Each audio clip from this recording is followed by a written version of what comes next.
नमस्कार दोस्तों, स्वागत है आप सभी का एक बार फिर से हमारे YouTube channel let's study with Gaurav Awasthi में। उम्मीद करते हैं आप सभी स्वस्थ होंगे, प्रसन्न होंगे, सकुशल होंगे और पढ़ाई चल रही होगी निरंतर। अधिगम को पढ़ने की दृष्टि में हम लोगों ने काफ़ी सारी चीज़ों को सीखा।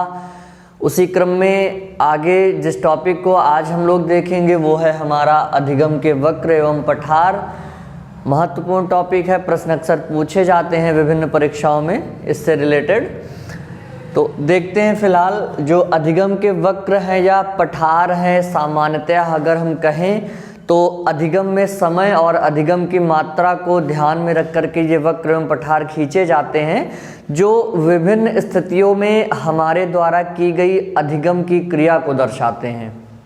ठीक है, इससे संबंधित एक दो परिभाषाएं हैं वो ज़्यादा क्लियर होंगी। एक परिभाषा है गेट्स की, काफ़ी पूछी जाती है, हमारे लिए महत्वपूर्ण परिभाषा भी है और गेट्स एवं अन्य के नाम से आती है। लिखते हैं कि सीखने के वक्र अभ्यास द्वारा सीखने की गति, प्रगति एवं मात्रा को ग्राफ पर प्रदर्शित करते हैं। जो सीखने की गति है, सीखने की प्रगति है एवं सीखने की मात्रा है, इनको जब ग्राफ पर प्रदर्शित किया जाएगा तो वो हमारे सीखने के वक्र कहलाते हैं।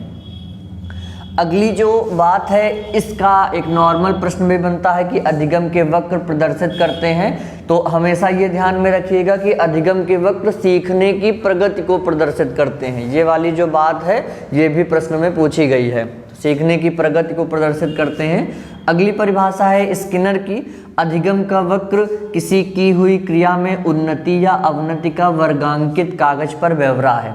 स्किनर महोदय कहते हैं कि जो अधिगम के वक्र हैं वो किसी क्रिया में या किसी अभ्यास में उन्नति या अवनति, हम कितना उन्नति प्रदर्शित कर रहे हैं या कितनी अवनति प्रदर्शित कर रहे हैं, इसका वर्गांकित कागज पर ब्यौरा क्या है, अधिगम के वक्र हैं। ठीक, थोड़ा सा एक बिंदुओं को और ध्यान में रखिएगा। अवनति का मतलब ये नहीं हुआ कि अधिगम का लेवल से कम हो जाना, है ना। अवनति का मतलब ये हुआ कि एक क्रम में एक उन्नति चल रही है, उस उन्नति में थोड़ी सी रुकावटें आ जाना, है ना। उदाहरण तौर पर हम समझ सकते हैं कि अवनति का यहाँ मतलब हो सकता है कि हम 45 की रफ्तार से गाड़ी चला रहे हैं तो हमारी गाड़ी चलाने की रफ्तार जो है 40 हो जाए, 35 हो जाए। लेकिन अवनति का मतलब ये नहीं होगा कि हम 45 की रफ्तार से गाड़ी चला रहे हैं तो हमारी गाड़ी की रफ्तार -5 हो जाए, हम पीछे को मुड़ने लगे, ऐसा नहीं होगा। ठीक है, तो होगा, विकास होगा, लेकिन उसमें कमी आ जाना ही अवनति होगी।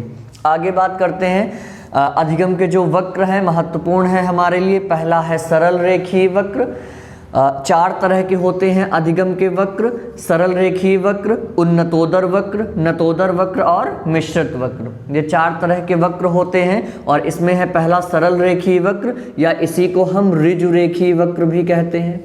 ध्यान देना, इसी को हम ऋजु रेखीय वक्र कहते हैं या इसी को हम आदर्श वक्र भी कहते हैं। ठीक है, जो सरल रेखीय वक्र होते हैं, हमने आपसे बताया जो वक्र हैं वो समय के बीच कितना हम समय ले रहे हैं और अधिगम की मात्रा, इनके बीच खींचे जाते हैं, है ना। कोई है कुछ 1 घंटे में ज़्यादा अधिगम कर लेता है, कोई है उसी 1 घंटे में अधिगम की मात्राएं उसमें कम रहती हैं। तो जो अधिगम के वक्र हैं वो समय और मात्रा के बीच खींचे जाएंगे और इसी की प्रगति को दर्शाएंगे। तो सरल रेखीय या ऋजु रेखीय या आदर्श वक्र जो होते हैं वो एक समान होते हैं, मतलब हमारे सीखने की दर क्या होगी, एक समान होगी और ये दर आगे की ओर बढ़ती जाएगी। ऐसे आदर्श वक्र कहे जाते हैं। ऐसे वक्रों की केवल संकल्पना की गई है, वास्तव में ये घटित नहीं होते हैं। जैसे वर्तमान में हम अधिगम कर रहे हैं, सीख रहे हैं, सीखने में प्रारंभ में हो सकता है हमारा अधिगम तीव्र हो, कुछ समय बाद मंद हो, या जब हम विश्राम की अवस्था में होंगे तब क्या होगा, अधिगम हमारा कम होगा या नहीं होगा। ठीक, ये स्थिति बताती है कि हम सदैव एक समान गति से अधिगम करते रहेंगे। ये बताती है कि अगर हम A से B तक जा रहे हैं तो हम 45 की रफ्तार से ही गाड़ी चलाएंगे और रुकेंगे तो 45 पे ही जाकर के एकदम 45 से जस्ट 0 पर आ जाएंगे, ऐसा नहीं है ना। हम धीरे धीरे उन्नति या अवनतियों का भी प्रदर्शन अधिगम में, सीखने में करेंगे। ठीक, तो अधिगम की मात्रा है, समय है, सरल रेखीय या आदर्श वक्र एक समान गति बढ़ने को प्रदर्शित करता है। इसे अगर हम चाहें तो हम इसे ऐसे भी प्रदर्शित कर सकते हैं, अधिगम के वक्रों को इस रूप में भी इसे प्रदर्शित किया जा सकता है। ठीक, तो ये बताते हैं कि विभिन्न स्तरों पर हमारे अधिगम की दर में क्या क्या परिवर्तन है। आगे बात करते हैं, अगला वक्र है हमारा उन्नतोदर वक्र। उन्नतोदर वक्र में ध्यान देना, इसमें क्या होता है, हम कहेंगे कि प्रारंभ में हमारे अधिगम की जो दर है वो तीव्र होगी, प्रारंभ में अधिगम की दर तीव्र होगी और बाद में अधिगम की दर मंद पड़ जाएगी। प्रारंभ में अधिगम की दर तीव्र होगी और बाद में मंद पड़ जाएगी। जो उन्नतोदर वक्र होते हैं ये प्रारंभ में तीव्र होगी और धीरे धीरे क्या होगी, मंद पड़ती जाती है। इन्हें उन्नतोदर वक्र कहते हैं। ठीक, या इन्हीं को कॉन्वेक्स वक्र कहते हैं। कॉन्वेक्स वक्र आप लोगों ने देखा भी होगा इन चीज़ों को, कॉन्वेक्स वक्र भी कर्व कहते हैं इन्हीं को। उन्नतोदर वक्र या ये वक्र जो होते हैं वो ऋणात्मक सूचक वक्र होते हैं।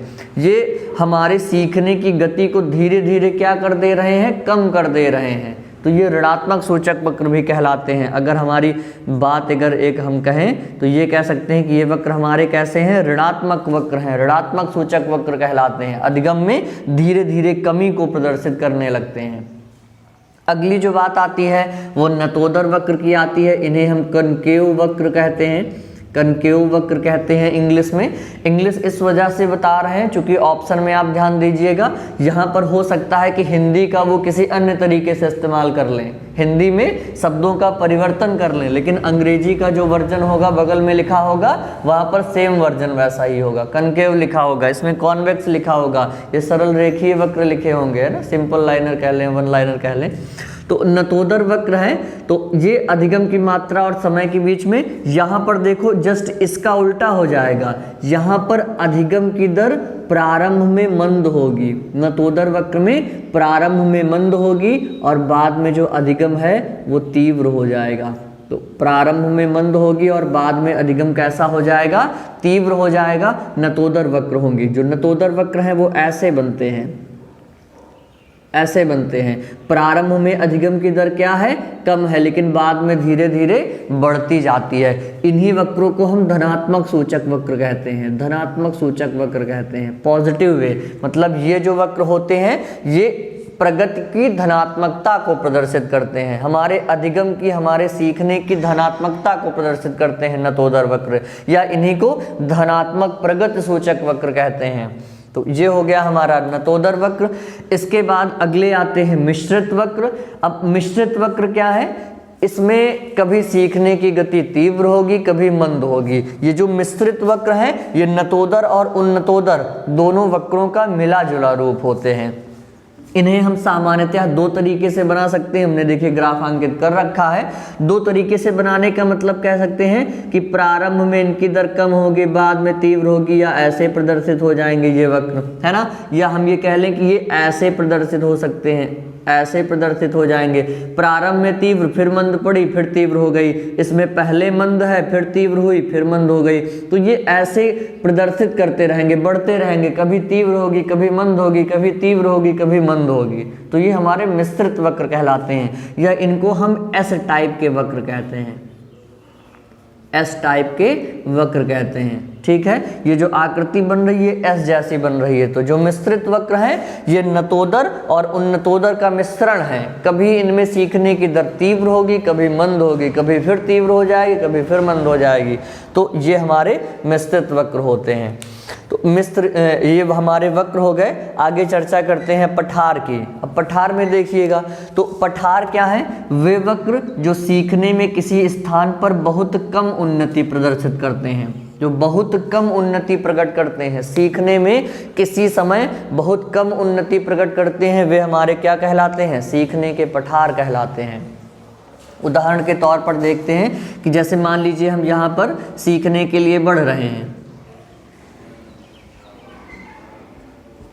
यहाँ पर हम सीखने के लिए बढ़ रहे हैं और किसी समय एकदम अवनति प्रदर्शित हो जाए और ऐसे, मतलब हम सीख रहे हैं लगातार और किसी एक क्षण आया हमारा ये वाला क्षण, और यही हमारा क्या कहलाएगा, सीखने का पठार कहलाएगा। ठीक, किसी एक क्षण, जो हमारा ये पॉइंट है और ये पॉइंट है, ये जो क्षण हमारी स्थिति बनी है, ये हमारी सीखने की पठार कहलाएगी।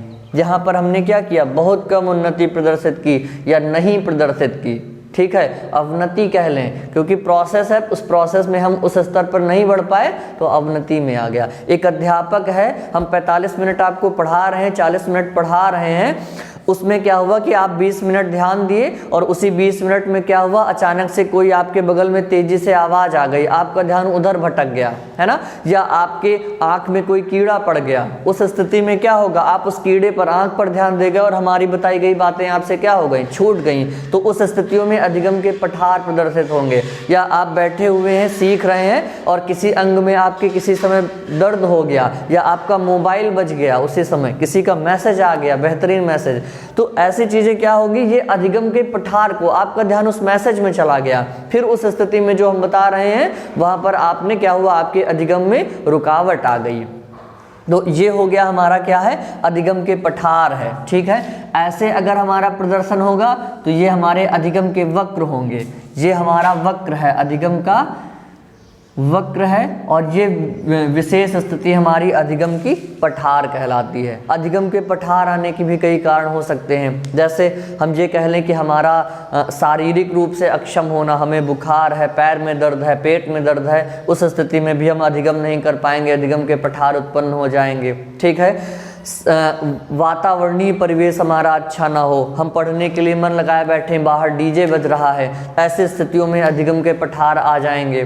ठीक है, या अन्य कारक भी हो सकते हैं, आप पढ़ रहे हैं, मम्मी ने आपको बुला लिया किसी कार्य के लिए, करने के लिए, तो अधिगम के पठार आना एक स्वाभाविक स्थिति है। और दूसरी एक सबसे बड़ा कारण हो सकता है अधिगम के पठार आने का, कि हम पढ़ रहे हैं, लगातार पढ़ रहे हैं, काफ़ी घंटे पढ़ चुके, 5 घंटे, 6 घंटे, 7 घंटे, 8 घंटे पढ़ लिया, उस स्थिति में भी जब हमारे अंदर थकान हावी होने लगेगी तब भी अधिगम के पठार आने की संभावनाएं बढ़ जाती हैं। तो सामान्यतः या सीधी शब्द अगर हम कहें तो अधिगम के जो पठार आते हैं, एक शब्द आता है विश्राम, है ना, विश्राम दे करके अधिगम के पठारों का अंत किया जा सकता है। आप अधिगम कर रहे हो, थोड़ा सा रेस्ट कर लीजिए, उस रेस्ट के पश्चात क्या होगा, अधिगम के पठार कम हो जाएंगे, आप पुनः पढ़ने के लिए बैठ सकते हैं। ठीक, सब्जेक्ट को बदल करके, आप गणित पढ़ रहे हो 6 घंटे से, मन ऊब गया, आप साइकोलॉजी उठाइए, अधिगम के पठार, ज़्यादा देर आपने गणित पढ़ लिया, अधिगम के पठार आने शुरू हो जाएंगे। ठीक है, साइकोलॉजी, आपका मन चेंज हुआ थोड़ा सा, आपने साइंस पढ़नी शुरू कर दी, आपने पर्यावरण पढ़नी शुरू कर दी, उस स्थितियों में भी अधिगम के पठार क्या होंगे, कम होने लगेंगे। तो विश्राम देकर के अधिगम के पठारों को हम कर सकते हैं। सामान्यतः आप एक चीज़ बहुत ध्यान में रखिएगा कि जो अधिगम के वक्र हैं वो उन्नति को प्रदर्शित करेंगे, सीखने की मात्रा को प्रदर्शित करेंगे, लेकिन अधिगम के पठार सीखने की अवनति को प्रदर्शित करेंगे, सीखने की कमी को प्रदर्शित करेंगे। इन 2 बिंदुओं को विशेष ध्यान रखिएगा। बाकी ये जो प्रश्न है धनात्मक पूछा जाता है, ऋणात्मक पूछा जाता है, और ये प्रश्न गेट्स का जो परिभाषा है हमारे लिए महत्वपूर्ण है। तो इतनी बातें इस टॉपिक में थी, बाकी अन्य क्लासों के लिए फिर चर्चाएं होंगी। Okay, thank you class. जय हिंद, जय भारत।